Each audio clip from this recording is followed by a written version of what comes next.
Here's the DNA extraction lab, and the coolest part about this lab is that it can be done with all ages. Everybody needs to know that all living things, plants, animals, humans, everybody has DNA. And DNA can be found in cells. And you may or may not have learned about cells, but they are the building blocks of life. So in order to do this lab, two things in mind.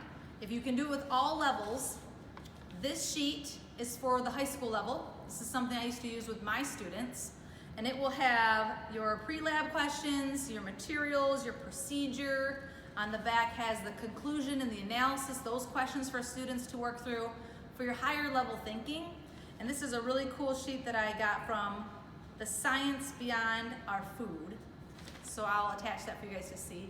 But maybe that's not at the level for the younger students, and they can still do this lab because they need to know that DNA is in all living things too.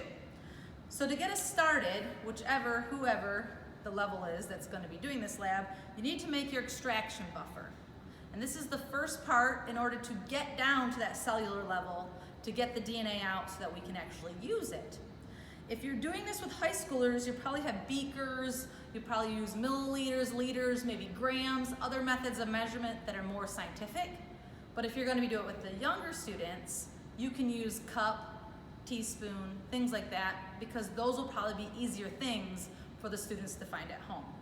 So this lab calls for a half a cup of water, or about 150 milliliters of water. It's going to call for 1 teaspoon of salt, and you can get these little measuring spoons or whatever it is you have at your house. If you're doing the high school, maybe you're going to measure it out, you're going to use grams, be more specific. And then 2 teaspoons of dish soap, or like I said, you can use milliliters for the high schoolers. But you mix it all up, and today I used a mason jar.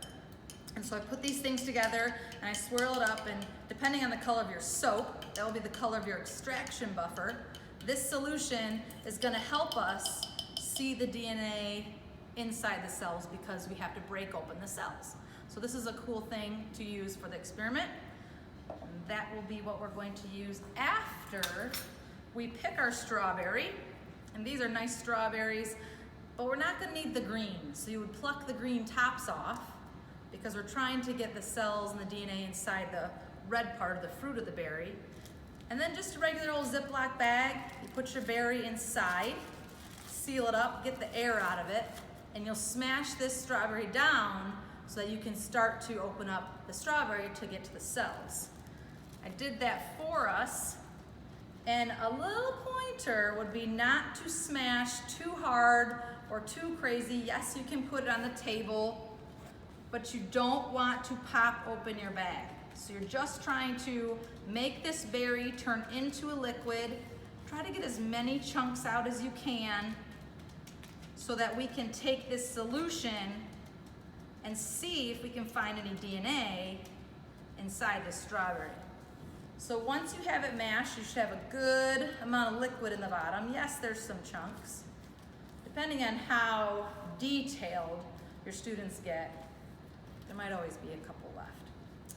And then in the high school setting, like I said, you have beakers, you have funnels, maybe you have more scientific materials at your advantage. High schoolers would probably use cheesecloth, some type of a funnel. They would dump their solution into the cheesecloth in the funnel, and this will act as their strainer into their beaker. But for the elementary, we were thinking maybe use some household items. We had the cheesecloth handy, so we used that, but you could try a coffee filter and put that on top of your mason jar with your canning lid, and this will be your filter for your strawberry slurry, your mashed strawberry juice through here, and it'll end up in the jar. So we're gonna try it. Like I said, there's more than one way to do this, depending on the materials you have. And you just carefully dump this into your cheesecloth or your coffee filter. I even brought a strainer because, to be honest, the coffee filter makes me nervous. I know cheesecloth is a little sturdier, but the strainer being that metal wire or mesh, that's an option to help us too. So somehow get as much as you can out of your baggie put that into the cheesecloth. Set that aside. And I just take a spoon and I'm trying to get as much juice as I can to come through this cheesecloth or the coffee filter, because I don't want to get chunks in there.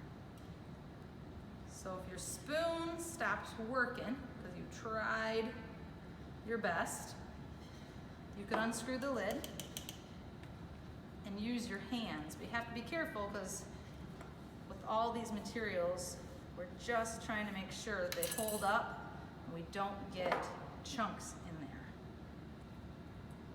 And this actually is working pretty good, probably better than the spoon. And you try to get as much as you can into the jar without strawberry chunks. And we'll set that aside. And with the high schooler, you're gonna wanna measure out the last step, and the lab calls for ethanol and cold ethanol. But the easiest thing probably to find at home with our resources, especially the way I would do this with the elementary students, would be rubbing alcohol. So this one's easy to find. You can put it in the freezer, and this will be what you're going to use to make that DNA pop or stand out or to see it a little easier. I'm going to use my little beaker here. I'm just going to dump my strawberry in there. And here's a little tip to you all doing experiments.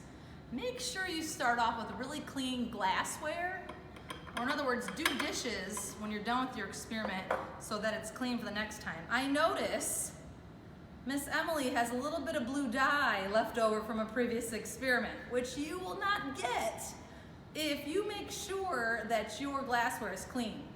That's not what a strawberry looks like, but hey, this might make our DNA still look cool.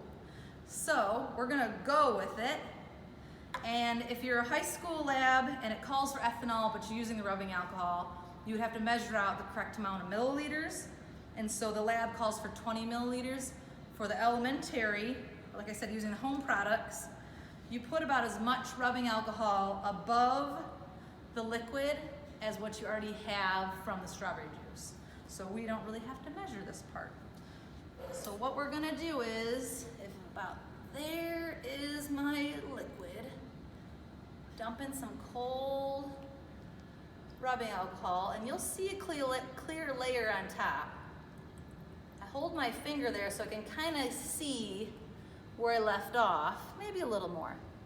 So this helps even separate the DNA farther, make it more visible.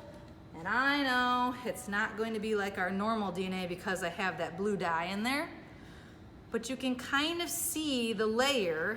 And if you take the end of your spoon or a toothpick, or maybe you have a glass stirring rod, you can pick up actual DNA off the top, and this is strawberry DNA. I'm gonna try the other part of my spoon because we got a lot, guys. We must have smashed this really good. We must have did all the correct steps. And I'm gonna put it into a clean Ziploc baggie just so I can see it better. But if I scoop this out, you could probably even use tweezers. And actually, you know what? This is all items that aren't gonna hurt you. Salt, soap, rubbing alcohol. I'm just gonna use my fingers. This is strawberry DNA with a little bit of blue dye mixed in. Still shows up pretty cool. Put that in my bag, see if I can get some more, because I can definitely see it hanging out on top. And this is all my DNA going into the bag. See if I can get any more out of there. I bet if you had tweezers or something easier to grab than a spoon, you get a lot in there to look at. So the moral of the story is, make sure you don't get any chunks from your strawberry. Make sure you measure out your extraction buffer so you can break open those cells. Make sure that you have clean glassware, which Naughty Miss Emily obviously didn't do a good job from her last experiment. And then you can answer questions or put it in the baggie just to observe a little better. If you were at school, or some people have science kits at home, you might have microscopes. So I'm gonna get the air out of this bag and show you guys real quickly. If you had microscopes, this is really cool to look at too. That's my DNA from a strawberry, even though it's looking weird because of the dye. And no way you could see that when you pick up a regular strawberry to begin. So every living thing is DNA, and you might have to do different steps or different things to see it. You might have to use tools like a microscope. Probably not gonna get it with a magnifying glass, but this is something that you could do at school or at home. You could even flatten it out, maybe dry it out, and see it a little differently, but it's a really cool experiment. Really gets you to start thinking, what other things could I do this with?